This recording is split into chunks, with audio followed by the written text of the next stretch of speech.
मित्र डीएसटीचा आभार. अतिशय महत्वाच्या विषयावरती इथं सेमिनार ठेवलेला आहे. वेळ फार कमी आहे सर, पण कसं आहे की विषय जरी ड्रीपचा असला, पाणी थेंबानं असेल तर उत्पादन टनाने काढावं लागतंय. त्यामुळं जरा वेळ थोडासा, आणि खरं पाहायला गेलं तर पोटाच्या भुकेपेक्षा ज्ञानाची भूक जोपर्यंत वाढत नाही तोपर्यंत खरी प्रगती होत नाही. त्यामुळं एके दिवशी आपण थोडस उशिरा जेवलो तर काही हरकत नाही, पण हे फार महत्वाचं आहे. तर आजचा जो विषय आहे मित्रांनो, तो आवश्यकग्रस्त परिस्थितीमध्ये ऊस पिकासाठी ठिबक सिंचनाद्वारे पाणी आणि अन्नद्रव्य व्यवस्थापन.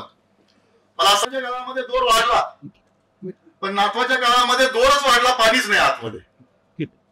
ही पाण्याची परिस्थिती आहे. मग हे आताची परिस्थिती जर आपण पाहिली तर टेम्परेचर आपलं तुम्हाला माहिती आहे, परवा दिवशी मी हडपसर मध्ये राहतो 43.5 डिग्री सेल्सिअस टेम्परेचर होतं. म्हणजे एवढं टेम्परेचर वाढलंय. 6155 गावामध्ये टँकर चालू आहे आणि पाठीमागच्या तुलनेचा विचार केला, पाठीमागच्या वर्षाच्या तुलनेमध्ये 28 पट टँकरची संख्या जास्त आहे यावर्षी. लक्षात घ्या. म्हणजे 527 टँकर एका छत्रपती संभाजीनगर म्हणजे औरंगाबाद जिल्ह्यामध्ये सुरू आहे. आपल्याकडे जनावरांच्या चाऱ्यासाठी पाण्यासाठी परिस्थिती भयंकर आहे. धरणातलं पाणी साठा फक्त 33.38% आहे आणि 2268 मंडळ जे आहेत आपल्या राज्यामध्ये, त्याच्यापैकी 67% are badly hitted by severe drought. आणि गव्हर्नमेंटने जे 40 तालुके आणि 1100 गावं जी आहेत ती दुष्काळी जाहीर केलेली आहे. ग्रामीण महाराष्ट्रावरती पाणीवाणीचं संकट आहे. परवाच अॅग्रोवन मध्ये आलेला. आणि हे सगळं जर आपण पाहिलं तर आपल्याला ऊसाच्या बाबतीमध्ये आता जो ऊस आहे त्याच्या बाबतीमध्ये परिस्थिती काय की आपलं सभोवतालचं टेम्परेचर वाढलं की ऊसाचं टेम्परेचर वाढतं, पाण्याची गरज वाढते. आणि नेमकं काय होतं, ऊस आडसाले असो, पूर्वंगामी असो, सुरूचा असो, खोडव्याचा असो, नेमका उन्हाळ्यामध्ये तो ग्रँडो स्टेजमध्ये म्हणजे वाढीच्या जोमदार अवस्थेमध्ये होतो. एक तर बाष्पीभवन वाढतं, पिकाची पाण्याची गरज वाढते आणि इकडे पाण्याची उपलब्धता कमी होते. म्हणजे जेवढं आवश्यक असतं त्यावेळेला पाणी नसतं. त्यावेळेला आपण सगळ्यांनी पाहिलं इथभर अंतरामध्ये बारीक बारीक 5-6 पेरी पडतात. परत जुलैमध्ये पाऊस येतो, त्याच्यानंतर इथेच एक पेरं पडतं. तर जसं माणसाच्या आयुष्यामध्ये संकट येतात ते त्याचं आयुष्य घेऊन जातात, परत ते दिवस येत नाही पूर्वीचे. म्हणजे एखादं बाळ लहानपणी कुपोषित राहिलं आणि परत किती श्रीमंती आली आणि खुराक लावला तर त्याचा पैलवान होत नाही. नेमकं पिकाच्या बाबतीत तेच होतं. आणि खरं पाहायला गेलं तर पिकाची पाण्याची अन्नाची गरज या परिस्थितीमध्ये जास्त असताना आपण पाणी देऊ शकत नाही. आणि सगळं का तर ड्रॉट सिच्युएशन मध्ये. आता ऊसाच्या बाबतीमध्ये जर आपण पाहिलं तर आपल्याला माहिती आहे की उत्पादन खर्च ऊसच काही सगळ्याच पिकांचा वाढतोय. उत्पादन कमी होत चाललेलं आहे. तुम्ही पहा गेल्या अनेक वर्षाचा हिशेब म्हणजे रासकर साहेब आपल्याकडे म्हणजे ऊस संशोधन केंद्रामध्ये होते आपल्या पाळेगावच्या. तर आपल्याकडे मला असं वाटतं 1996 साली काहीतरी 100 टनाचं उत्पादन आलं होतं हेक्टरी. आणि आता आपलं उत्पादन 75 टनाच्या दरम्यान आहे. 70-75 टन 77 टन इतकं. म्हणजे आपण ऊसाच्या उत्पादनाच्या बाबतीमध्ये आघाडी घेतलेली नाहीये. त्याच्यानंतर नेट प्रॉफिट शेतकऱ्यांचं कमी होतोय. लेस वॉटर, फर्टिलायझर आणि न्यूट्रिएंट यूज इफिशियन्सी म्हणजे आपल्याकडे जमीन, पाणी आणि अन्नद्रव्य याची कमतरता आहे. म्हणजे याची इफिशियन्सी फार कमी आहे. आणि सगळ्यात महत्वाचा प्रश्न म्हणजे माझे मित्र डॉक्टर दिलीप पवार साहेबांनी जे प्रेझेंटेशन केलं ते बेनिफिट्स लिहिले होते. त्याच्यामध्ये एक बेनिफिट मला सांगायचं होतं तर राहून गेला. खऱ्या अर्थानं जमिनीची सुपीकता आणि उत्पादन क्षमता कायमस्वरूपी टिकवून ठेवू. ऊसासारख्या दीर्घायुषी पिकाचं जर आपल्याला शाश्वत स्वरूपामध्ये उत्पादन घ्यायचं असेल मित्रांनो तर ठिबक सिंचनाशिवाय पर्याय नाही. जमीन वाचवणं, कारण कसं आहे माहिती का, पाणी कमी पडलं तर 2-4 टनाचा ऊस कमी येईल. पण तू जमीन खराब झाली आणि एखाद्याची बायपास सर्जरी झाल्यानंतर पुन्हा काही 4 वर्ष तू जास्त जगेल, पहिल्यासारख्या उड्या मारू शकत नाही. तीच परिस्थिती जमिनीच्या बाबतीमध्ये. एकदा खराब झाली ते दुरुस्त करणं फार कठीण आहे. दुरुस्त होऊ नये. जमिनीची सुपीकता आणि उत्पादन टिकवण्यासाठी ठिबकला फार महत्व आहे. आणि आपल्याकडे तुम्हाला माहिती आहे की लेबर प्रॉब्लेम, बाकी सगळे प्रॉब्लेम इंडस्ट्रीसाठी आहेतच. आता शेतकरी शुगर मिलच्या दृष्टिकोनातून आपण दिलं तर ड्रीप इरिगेशन. आता ठिबक सिंचनाची व्याख्या पण मी परत तुम्हाला सांगतो, कारण मला माहिती आहे कारखान्यातले अधिकारी मंडळी म्हणजे जमिनीची प्रत, पिकाचा प्रकार, पिकाचं वय, पिकाच्या मुळांची वाढ, मुळांची अन्न आणि पाणी शोषून घेण्याची क्षमता, पीक लागणीचा हंगाम आणि हवामान, जमिनीच्या पृष्ठभागावरून होणारं बाष्पीभवन, पिकाच्या पानांमधून पाण्याचं होणारं उत्सर्जन, आपण जमिनीला असणारा ढाळ किंवा चढ आणि उतार या सर्व मूलभूत गोष्टींचा विचार करून ऊसाच्या मुळांजवळ थोडं थोडं पाणी हळूवारपणे थेंबा थेंबाच्या स्वरूपामध्ये देणं. नुसतं पाणी नाही, पिकाच्या वाढीच्या अवस्थेनुसार पिकाला आवश्यक असणारी अन्नद्रव्य पिकाला म्हणजे पाणी थेंबानी, अन्न कणाकणांनी पिकाच्या मुळांशी देणं, पिकाची वाढ जोमदारपणे घडवून आणणं. जेव्हा वाढ जोमदार होते त्यावेळेला पिकाला रोग आणि किडीचा प्रादुर्भाव कमी येतो. आणि एकदा पीक चांगलं तयार झालं, पिकाचं उत्पादन वाढलं आणि त्याला जर गुणवत्ता चांगली आली त्याचा दर चांगला मिळतो आणि शेतकऱ्याला म्हणजे उत्पादन टनामध्ये वाढतं आणि गुणवत्ता चांगली असल्यामुळे साखर उतारा वाढतो, त्याला दर चांगला मिळतो. त्याच्यामुळे काय होतं की त्या शेतकऱ्याला मिळणाऱ्या निव्वळ नफ्यामध्ये वाढ होते. आणि सगळ्यात महत्वाचं खऱ्या अर्थानं ठिबक सिंचनाच्या माध्यमातून आपण शेती सुजलाम सुफलाम करू शकतो आणि शेतकऱ्याचं जीवन सुखी समृद्ध करण्याचं तंत्रज्ञान, याला मित्रांनो आपण ठिबक सिंचन तंत्रज्ञान असं. आता ठिबक सिंचनच्या माध्यमातून सगळ्यात महत्वाचा विषय, आता इथे अधिकारी वर्ग आहे, सगळे ग्रॅज्युएट पोस्ट ग्रॅज्युएट मंडळी आहे, मला थोडंसं बेसिक सांगायचं आहे. बऱ्याच वेळेला ड्रीप म्हणजे काय, काळ्या नळ्या त्याच्यामध्ये ड्रिपर असतात, सगळीकडे पाणी पडतं, याला आपण ड्रीप म्हणतो. पण मित्रांनो खरं पाहायला गेलं technically it's not drip. Drip मध्ये काय, आज सगळीकडे साहेब ड्रीप असतं, आज कसं आहे सगळ्यांनी ड्रीप बसवलं, पाणी असलं तर 10 तास ड्रीप चालू असते आणि पाणी नसलं ना 4 दिवसातून ड्रीप चालतं. म्हणजे माझं म्हणणं इरिगेशन शेड्यूल जोपर्यंत, फर्टिगेशन शेड्यूल जोपर्यंत प्रॉपरली आपण वापरत नाही तोपर्यंत आपल्याला रिक्वायर्ड किंवा डिझायर बेनिफिट्स मिळत नाही. आता इरिगेशन शेड्यूल मध्ये काय, किती पाणी कधी आणि किती द्यायचं, कधी केव्हा आणि किती, या 3 प्रश्नाची मिळत. कधी म्हणजे काय, किंवा इंटरव्हल काय पाहिजे, किती पाणी द्यायचं, किती मिलीमीटर पाणी दिलं पाहिजे किंवा किती लिटर पाणी दिलं पाहिजे आणि केव्हा द्यायचं, हे सगळ्यात महत्वाचं. आणि या दृष्टिकोनातून जे शेड्यूल आहे त्याच्या बाबतीमध्ये आता बघा, मग हे सगळं करत असताना स्टेप टुवर्ड सस्टेनेबल सोल्युशन. आता सस्टेनेबल डेव्हलपमेंट जर शुगर केन फार्मिंग मध्ये करायची असेल तर हे मित्रांनो ऊसाचं पीक आहे. महाराष्ट्रामध्ये आता संजीव माने साहेब आहेत, महाराष्ट्रामध्ये आज शेकडोने हजारो शेतकरी, हजारो पण आपल्याकडे लाखो शेतकरी ऊसाची शेती करतात. त्यातले काही हजार शेतकरी एका एकरामध्ये 100 टन, 125 टन, 150 टन एवढंच काय तुम्हाला सांगतो. प्रशांत लटपटे नावाचे आमचे शेतकरी सावळवाडी तालुका मिरज जिल्हा सांगली 167 टनाचं एकरी उत्पादन घेतलं साहेब, 167. शुगर कमिशनर आपले सौरभ राव साहेब होते, तिथे गेले, त्यांचा सत्कार शेतावरती केला. अशोक खोत आमचे शेतकरी आहे इस्लामपूरचे, त्यांनी 168 टनाचं उत्पादन घेतलं एका एकरामध्ये. आणि आपल्या राज्याची एका एकरामधल्या ऊसाची उत्पादनाची सरासरी ही 32 टन, 30 टनाची. 30 टन कुठे आणि 168 टन कुठे, केल्याने होत आहे रे अधिक. आणि याला सोल्युशन आहे ड्रीप इरिगेशन. मित्रांनो इरिगेशन शेड्यूल करत असताना 2 फॅक्टर महत्वाचे आहेत, एन्व्हायरमेंटल फॅक्टर आणि व्हेजिटेटिव्ह फॅक्टर. एन्व्हायरमेंटल म्हणजे इव्हापोट्रान्सपिरेशन आणि क्रॉप फॅक्टर. क्रॉप फॅक्टर हा क्रॉप ग्रोथ स्टेजेस प्रमाणे असतो. याच्यावरनं ETO into KC is equal to ETC. ETC is nothing but the crop water requirement. आता याच्या बाबतीमध्ये जर बघितलं तर एन्व्हायरमेंटल फॅक्टर, आता ETO काय असतो, ETO इंटू मी सांगितलं तुम्हाला KC is equal to ETC.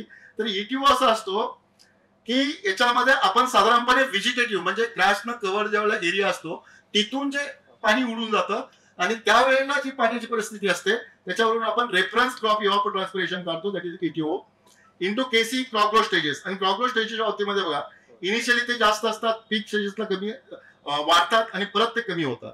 ही गोष्ट आपण लक्षात घेतली पाहिजे. आता हे सगळ्यात महत्वाचं आहे, आपल्याकडे जमिनीचा विचारच केला जात नाही. ड्रीप इरिगेशनचं डिझाईन करताना काय, मीडियम सॉइल, डीप सॉइल किंवा शॅलो सॉइल, किंवा आपण जे परिस्थिती असते त्याच्यामध्ये सॅच्युरेशन लेवल. आता तुम्ही जर पाहिलं इथे जर पाहिलं सॅच्युरेशन लेवल म्हणजे काय, all the macro and micropores are filled with water, there is no air. Field capacity म्हणजे काय, फील्ड कॅपॅसिटी आपल्या दृष्टिकोनातून फार महत्वाची आहे, बेसिक्स आपण शिकलोय. पण मला एक प्रश्न पडतो बोकारे साहेब, जे आम्ही शिकलो आणि जे प्रॅक्टिकली चाललंय ना याच्यामध्ये जमीन आसमानचा फरक आहे. म्हणजे या गोष्टी फार, फील्ड कॅपॅसिटीला आपल्याला पिकाच्या मुळांशी वापसा असणं जरुरीचं आहे. फील्ड कॅपॅसिटी काय, field capacity is the moisture content at which all the gravitational water gets drained off. There is only capillary water, no gravitational and no hygroscopic water. Yes sir, एक 5 मिनिटं द्याच, कारण काय हा दिले काय माहितीये का, महत्वाचा विषय आहे, जरा समजून घ्या. यस बोकारे साहेब, यस. तर मित्रांनो आपल्याकडे विल्टिंग पॉइंटला गेलं तर काय होतं, याच्यामध्ये पाणीच राहत नाही. आता याच्यामध्ये महत्वाचं काय की जमिनीच्या प्रकारानुसार उपलब्ध पाणी जे आहे ते तुम्ही पाहिलं तर म्हणजे ज्या शॅलो सॉइल्स असतात किंवा सँडी सॉइल्स असतात त्याच्यामध्ये कमी असतं आणि सगळ्यात चांगलं ते क्ले किंवा क्ले लोम किंवा सिल्ट लोम सॉइल मध्ये असतं. आता हे का महत्वाचं आहे की आपल्याला पाणी कधी द्यायचं, बरं का मॅडम, झालं पाणी कधी द्यायचं हे ठरवायचं इंटरव्हल हा फार महत्वाचा आहे. ड्रीप मध्ये काय माहिती का, लोक म्हणतात साहेब 8 दिवसात नाही एकदा 10 तास ड्रीप चालेल का, अजिबात नाही. ड्रीप याचा अर्थ काय की दररोज पाहिजे त्या वेळेला पाहिजे त्या प्रमाणामध्ये मोजून मापून तोलून पिकाच्या मुळाची पाणी आणि अन्न देणं. जसं पाऊस आपल्याला मूळ पाऊस बीज पाऊस लागतो आतापर्यंत तोच विषय झाला. भरपूर पाऊस पडतोय कोकणामध्ये, सगळं पाणी वाहून जातंय, काहीच उपयोग नाही. इथे काय माहितीये का, पाणी थेंबा थेंबाने कमी प्रमाणाने दिलं पाहिजे. आता या दृष्टिकोनातून महत्वाचं काय की readily available water upon ETC हा इंटरव्हल असतो. म्हणजे पाणी किती त्या जमिनीमध्ये उपलब्ध आहे आणि आपल्याला पिकाची पाण्याची गरज किती आहे त्याच्याप्रमाणे आपल्याला इंटरव्हल ठरवावा लागतो. आणि मग टोटल अवेलेबल वॉटर याचा अर्थ काय की field capacity minus wilting point. Wilting point म्हणजे काय की ज्या वेळेला की the moisture content at feet plant start showing the symptoms of wilting. पीक जायला सुरुवात होते, पण नंतर लगेच पाणी दिलं ना पीक जगत. याच्यामधला फरक आहे that is total water available for the crop growth. आणि मग वेगवेगळ्या प्रकारच्या जमिनीमध्ये किती पाणी उपलब्ध असतं ते दिलेलं आहे. साधारणपणे एक लक्षात घ्या की आपल्याला वेटेड एरिया कॅल्क्युलेशन ज्या वेळेला करतो त्यावेळेला ही गोष्ट फार महत्वाची आहे. म्हणजे एकूण क्षेत्रफळ ड्रीप लाईन मधलं distance into wetted area width into wetted area depth याच्यावरती आपल्याला इफेक्टिव्ह रूट झोन समजतो. आणि एक लक्षात घ्या ड्रीप मध्ये ह्या कन्सेप्ट जोपर्यंत समजत नाही तोपर्यंत ड्रीप इरिगेशनचा वापर, सध्या ड्रीप इरिगेशनचा वापर जसं फडतरे साहेब म्हणले की आम्ही सबसिडी देतो, त्याच्यानंतर आपण सगळे मंडळी ड्रीप का करतो, बऱ्याच वेळेला शेतकरी सुद्धा आमचा सबसिडी मिळते ड्रीप करतो किंवा पाणी कमी आहे म्हणून ड्रीप करतो. पण जोपर्यंत ड्रीप आपण कन्सेप्च्युअलाइज व्यवस्थित करत नाही, समजून सांगत नाही टेक्निकली, तोपर्यंत त्याचे खरे बेनिफिट्स आपल्याला मिळत नाही. मग इथे मी जर तुम्हाला सांगितलं की आम्ही तुम्हाला सांगतो बेसिकली मी आज हे आम्ही क्रॉप ऍडवायझर सॉफ्टवेअर तयार केलेलं आहे. हे फार चांगलं आहे. याच्यामध्ये काय माहितीये का, हे सगळे रिकमेंडेशन आपण देतो. Weather information, irrigation recommendation, satellite images, irrigation record and farm management, हे सगळ्या गोष्टी अगदी आपल्या याच्यावरती होतं, मोबाईलवरती होतात. मग ऊसासाठी पाण्याची गरज जर पाहिलं तर आपण उगवणीच्या अवस्थेमध्ये पाणी कमी लागतं. मी नेहमी सांगतो बघा, हे माणसासारखंच आहे. लहान बाळाला चमच्यानी पाणी पाजतात, मोठं झालं ते ग्लासनं पितंय, आपल्यासारखं मोठं झालं जास्त पाणी लागतंय, परत म्हाताऱ्या माणसाला कमी पाणी आणि अन्न लागतं. हे सगळं पिकालाही त्याच प्रमाणात लागतं फुटण्याच्या अवस्थेमध्ये. पण एक गोष्ट महत्वाची आहे, ऊसाच्या दोन वळीतल्या अंतराप्रमाणे फुटव्यांची संख्या फार महत्वाची. आणि फुटव्यांची संख्या जर आपण व्यवस्थित मेंटेन केली तर आणि तरच ऊसाच्या तोडणीच्या वेळेला अपेक्षित ऊसाची संख्या दर एकरी राहते. एका स्क्वेअर फुटाला एक ऊस याप्रमाणे एका एकरामध्ये 43,560 चौरस फूट इज इक्वल टू 43,564 ऊस पाहिजे. आणि हे ऊस पाहिजे तर मग 4 फुटामध्ये 62 संख्या पाहिजे, 5 फुटामध्ये 70 पाहिजे, पेड रो मध्ये 75 पाहिजे. आता याच्यामध्ये आणखीन एक आम्ही बघा, जोमदारवाडीच्या अवस्थेमध्ये पाणी आपल्याला जास्त लागतं, पक्वतेच्या अवस्थेमध्ये कमी करू शकतो. हंगामात जर पाण्याची गरज पाहिली तर सुरूमध्ये 250, म्हणजे भोंगळे साहेबांनी उल्लेख केला की 2.5 कोटी लिटर. साहेब 2.5 कोटी लिटर, इथं 3 कोटी लिटर पूर्व हंगामीला आणि अडसालीला 3.5 कोटी लिटर, खोडव्याला 2.25 ते 2.5 कोटी लिटर पाणी आपण. हे म्हणजे परंपरा. भोंगळे साहेब याच्यामध्ये गंमत आहे की this is recommended under furrow method of irrigation. शेतकरी किती देतो, पाणी उपलब्ध असल्याने याच्या दुप्पट तिप्पट देतो. म्हणजे हे तुम्ही जे आकडे सांगतो ना आपण प्रत्यक्ष लक्षात घेतलं पाहिजे की हे शिफारशीत आहे. आता याच्या पुढे जर आपण गेलो तर आपल्याला ऊसाची पिकाची पाण्याची गरज काढताना मी मगाशी सांगितलं त्याप्रमाणे त्याच्यामध्ये पीक वाढीच्या अवस्थेनुसार जे पीक गुणांक असतात ते फार महत्वाचे आहे. क्रॉप फॅक्टर आपण ज्याला म्हणतो, सुरुवातीच्या काळामध्ये 0.4 आहे, 0.5, 0.6 आणि पीक ग्रोथ स्टेजेसला पीक म्हणजे आपण ग्रँड ग्रोथ म्हणतो, जोमदारवाडीची अवस्था 1 ते 1.1, परत तो 0.65 ते 0.45. याच्याप्रमाणे आणखीन एक महत्वाची गोष्ट लक्षात घ्या अधिकारी मंडळींनो, की आपल्या ऊसाच्या बाबतीमध्ये पाणी जास्त देण्याचा काहीच फायदा नाही. याचं कारण असं, ऊसाची 85.4% मुळं ही 40 सेंटीमीटर मध्ये आहे. जडे साहेब 85.4% मुळं 40 सेंटीमीटर मध्ये आहे. मग आपल्या 40 सेंटीमीटर 6 फुटाच्या खाली पाणी आणि अन्न देऊन उपयोग आहे का? वाया जाते. पण नुसतं वाया जात नाही, जमिनी खराब करते. माळी साहेब सांगतात आमचे नेहमी, विजयकुमार माळी आहे तिथं, विजयराव, म्हणजे आम्ही बीएसआय मध्ये काम केलं, ते सांगतात की आपण अडसाली पूर्वंगामी सुरूमध्ये जे पाण्याच्या पाळ्या 20 पासून 30 पर्यंत देतो, त्याच्यामध्ये क्षार किती जातात, 16 ते 22 टन वर्षामध्ये एका पिकामध्ये. बरोबर ना माळी साहेब? 16 ते 22 टन क्षार जातात. मग आपल्याला जर पाणी जास्त द्यायची गरज नाही, हे 40 सेंटीमीटर मध्ये पाणी द्यायचं आहे. मग यासाठी ठिबक कुठलं निवडलं पाहिजे? साधारणपणे जसं डी पवार साहेबांनी सांगितलं की बाबा आपल्याला एक 5 ते 6 फुटावरती ड्रिप लाईन टाकायची सिंगल रो. त्याच्यानंतर ड्रिपर मधलं जे आहे, आता 2 गोष्टी आहेत बघा. बऱ्याच वेळेला काय माहिती का, शेतकऱ्यामध्ये सुद्धा भ्रम आहे आणि बऱ्याच वेळा अधिकारी सुद्धा मंडळी, कारण कारखान्यावर जातो मी, आपल्या सीडीओशी वगैरे बोलतो, त्याला ते म्हणतात साहेब काय माहितीये का 16 mm पेक्षा 20 mm ची नळी बरी आहे. शेतकरी म्हणतो 20 mm का पाहिजे, 20 mm ची नळी लावली ना पाणी जास्त पडतं. आता मला सांगा माने साहेब, नळीतनं 20 mm ची, मग मी म्हणतो 32 mm ची काय नको आपण पीव्हीसी पाईपच टाकू ना. अरे नळीतनं पाणी येत नाही, पाणी त्या ड्रिपर मधून येतं. म्हणजे तुम्ही याच्यामध्ये म्हणून 12 mm ची का 16 mm ची नळी, तर शक्यतो तुम्हाला मी सांगतो 250 फुटापर्यंत, म्हणजे आम्ही साधारणपणे ठोकताना सांगतो 150 फुटापर्यंत तुम्ही 12 mm वापरा. 12 mm ची नळी कालवाईच झाली साहेब, उगे कारण नसताना 16 mm लोक खर्च करतात. म्हणजे आपण जेवढा इकॉनॉमिकल म्हणतो ना त्यावेळेला हा गोष्ट सगळ्यांनी लक्षात घेते. 12 mm ची नळी 150 फुटापर्यंत चालते, 16 mm ची नळी 250 फुटापर्यंत चालते. आता 250-300 फुटापर्यंत आमची जर डीएनपीसी दावण यंत्र ट्रिप लाईन आहे 300 फुटापर्यंत चालते. त्याच्या पुढे जर ट्रिप लाईनची लांबी असेल तरच तुम्ही 20 mm ची वापरा, अन्यथा वापरू नका. हे सगळं त्याच्यावरती अवलंबून आहे, त्या शेताच्या डिझाईन वरती अवलंबून. आता कमी डिस्चार्जचा ड्रिपर वापरला पाहिजे, हे लक्षात घ्या अधिकारी मंडळींनो. हे मी फार सांगतोय महत्वाचं आहे. काय होतं माहितीये का, बऱ्याच वेळा लोक म्हणतात 4 लिटर ड्रिपर, 8 लिटर ड्रिपर. अरे आमच्याकडे 12 लिटरचा, 16 लिटरचा, 20 लिटरचा, 25 लिटरचा ड्रिपर आहे. पण आपलं काय ठरलंय, पाणी थेंबानं जमिनीमध्ये पाणी मुरण्याच्या वेगापेक्षा त्या ड्रिपर मधून पडणाऱ्या पाण्याचा वेग कमी पाहिजे आणि कमी प्रवाहाचा ड्रिपर वापरणं. म्हणजे आता माने साहेब आमच्याकडे 300 मिली 600 मिली त्याचे ड्रिपर आहे. नाही हा साहेब कन्सेप्ट फार महत्वाचा आहे. कमी प्रवाहाचा ड्रिपर कमी जेवायला पाहिजे. तुम्ही जे आर कदम साहेब, मी थांबणार माझ्या वेळेला. तर माझं म्हणणं काय नाही, महत्वाचं आहे लक्षात घ्या. अरे बाबा मी सांगितलं ना, पहिल्यांदा सांगितलेलीच गोष्ट महत्वाची. तुम्ही 50 सेंटीमीटर ठेवू शकता. मित्रांनो पाणी किती द्यावं, 8 साली पिकाला तुम्हाला माहिती आहे जुलै ऑगस्ट पासून सुरुवात होते, 16-18 महिन्याचं पीक असतं. तर आपल्याकडचं बाष्पीभवन, त्याच्यानंतर पीक गुणांक लक्षात घेऊन पाणी किती ठिबक खाली दिलं पाहिजे आणि तुमच्या 2 ड्रिप लाईन मधलं अंतर किती आहे, ड्रिपरचा प्रवाह किती आहे, एकूण ड्रिपर किती एका हेक्टरमध्ये किंवा एका एकरात बसलेत, याच्यावरती किती वेळ पाणी द्यायचं, अशा प्रकारचे रेडीमेड चार्ट्स आम्ही आपल्याला तयार करून देतो. आपल्याकडे बाष्पीभवन बदलेल त्याप्रमाणे याच्यामध्ये थोडाफार बदल होईल. तर आषाढी असेल, पूर्व हंगामी असेल, सुरू असेल, या हंगामासाठी आपण पिकाच्या पाण्याच्या गरजेप्रमाणे पूर्ण चार्ट, म्हणजे शेवटच्या तुम्ही त्याच्यामध्ये बघितलं दर दिवशी ठिबक चालवण्याचा कालावधी. कदम साहेब इथं आम्ही म्हणजे 25 मिनिटं ठिबक चालवा, 45 मिनिटं ठिबक चालवा, हे सगळं तयार करून देतो प्रत्येक शेतकऱ्याला. आता जमिनीखालचं ठिबक आहे सबसर्फेस, जसं डीडी पवार साहेबांनी उल्लेख केला, सबसर्फेस बेस्ट सिस्टम. पण कुठल्या प्रकारच्या जमिनीमध्ये किती खोलीवरती, या टेक्निकल गोष्टी फार महत्वाच्या आहेत.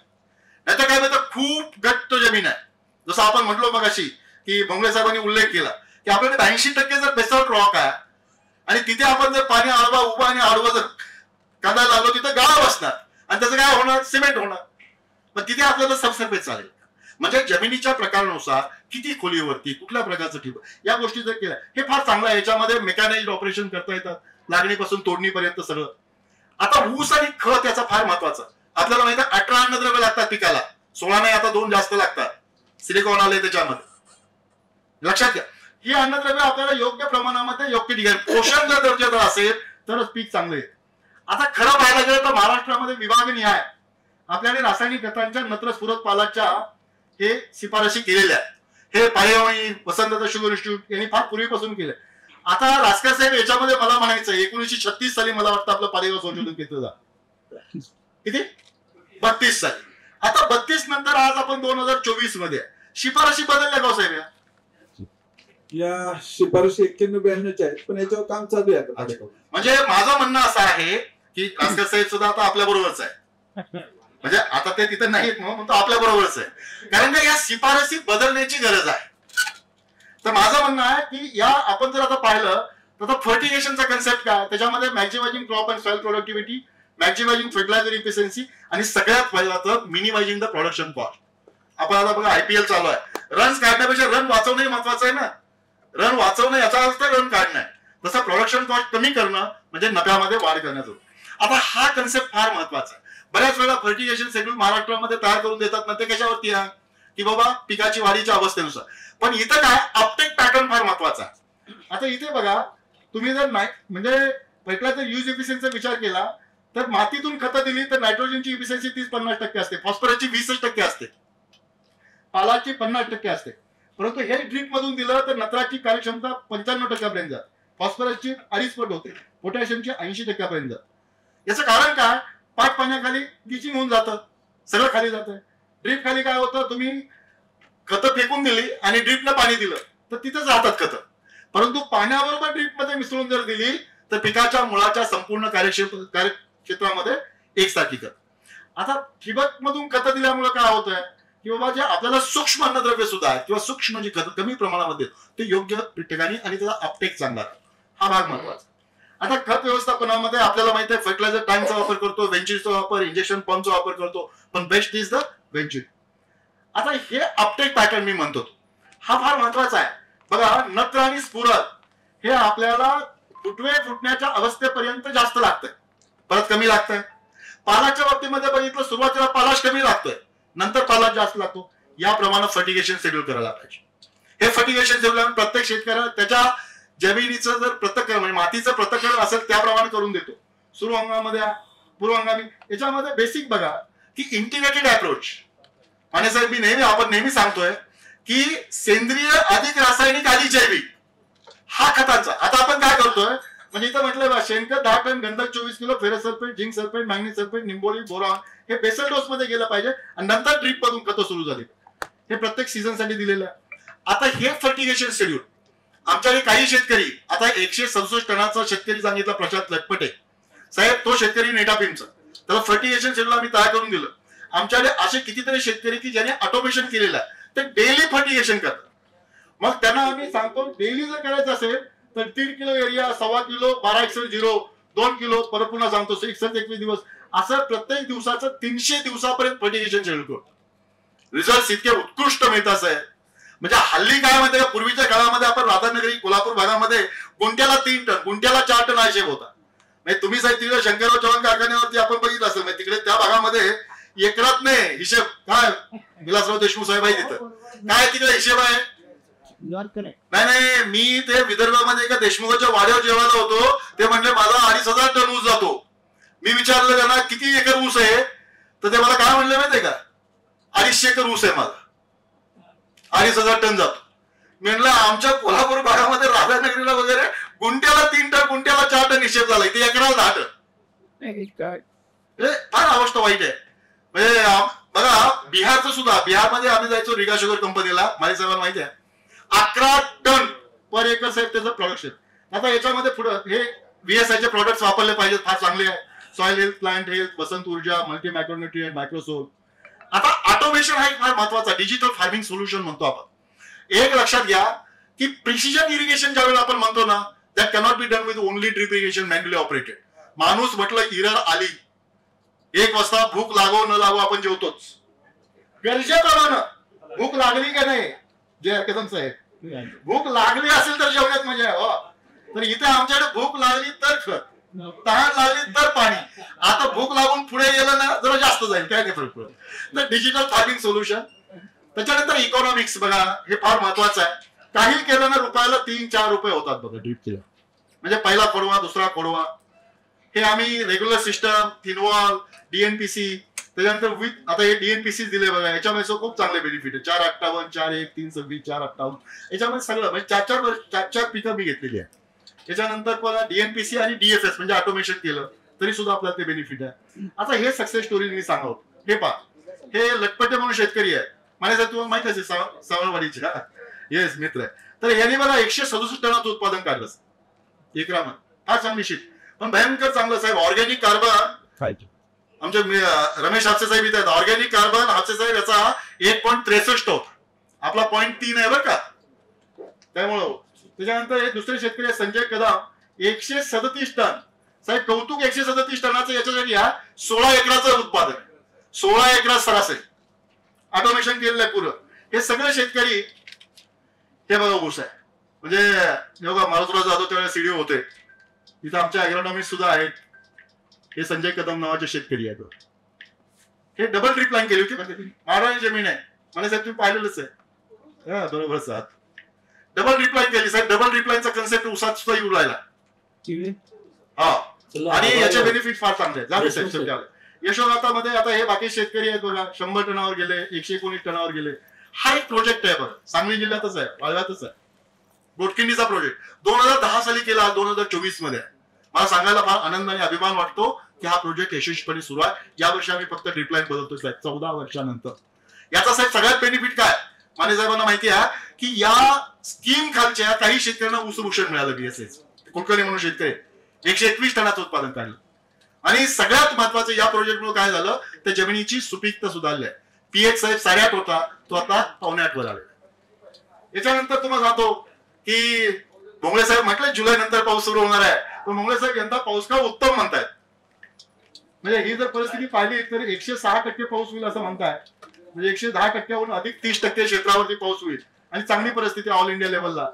तर या परिस्थितीवर चांगली परिस्थिती असेल ना, बऱ्याच वेळेला आपलं बघा माने साहेब, मला असं वाटतंय कोणतरी म्हटलं की ज्या वेळेला रिसोर्सेस नसतात त्यावेळेला आपण व्यवस्थापनाचा विचार करतो. आर्थिक व्यवस्थापन कधी करायला पाहिजे, आपल्याला पैसे असतील तर ना. आपल्याला पैसे नाही, आपण भिकारी झालो, व्यवस्थापन काय करायचं. तसं आताची परिस्थिती पाणीच नाही, आपण पाण्याचं व्यवस्थापन काय करायचं. तर माझा मत आहे की भविष्य काळामध्ये पाऊस चांगला होणार आहे, त्यावेळेला आपण व्यवस्थापन करूया. कारखान्याबरोबर आपण अलायन्स करून जे काम करतोय, इथे सीडीओ बसलेले आहेत. माझी विनंती आहे रोडे साहेब, आम्ही मागे लागलो, तुम्ही ऐकत नाही, तर आपण अलायन्स करा. अलायन्स कशासाठी आहे माहितीये का, की अरे शेतकऱ्यांचं हे बघा, कारखाना उसावर चालतो हे तरी मान्य आहे ना, व्यवस्थापनाला नसेल पण तुम्हाला तरी मान्य आहे की नाही. अरे बाबा हो की नाही सांगा ना, उसावर चालतो ना कारखाना, मग ऊस कोण करतंय. मग शेतकऱ्याला ऊस करायचं ठिबक कोणाला दिला पाहिजे, शेतकऱ्याला.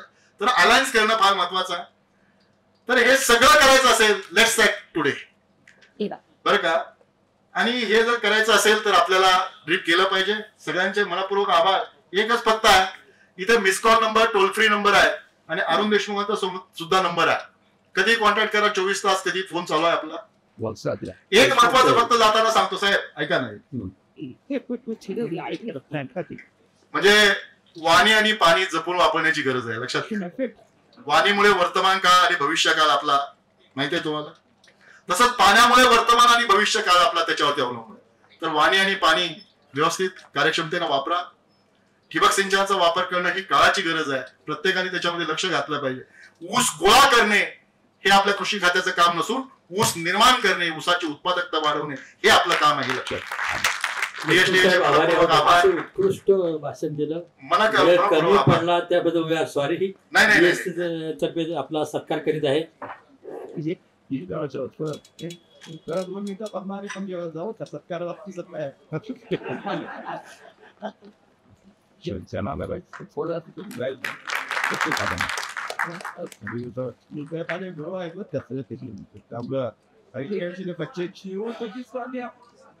जेवण आता लंच टाइम होईल आणि यानंतर अर्ध्या तासाचा फक्त ब्रेक घेण्यात येईल आणि अर्ध्या तासानंतर लगेच आपल्याला या ठिकाणी येऊन बसायचं आणि सर्वांनी जेवण झाल्यानंतर इथंच यायचं आहे.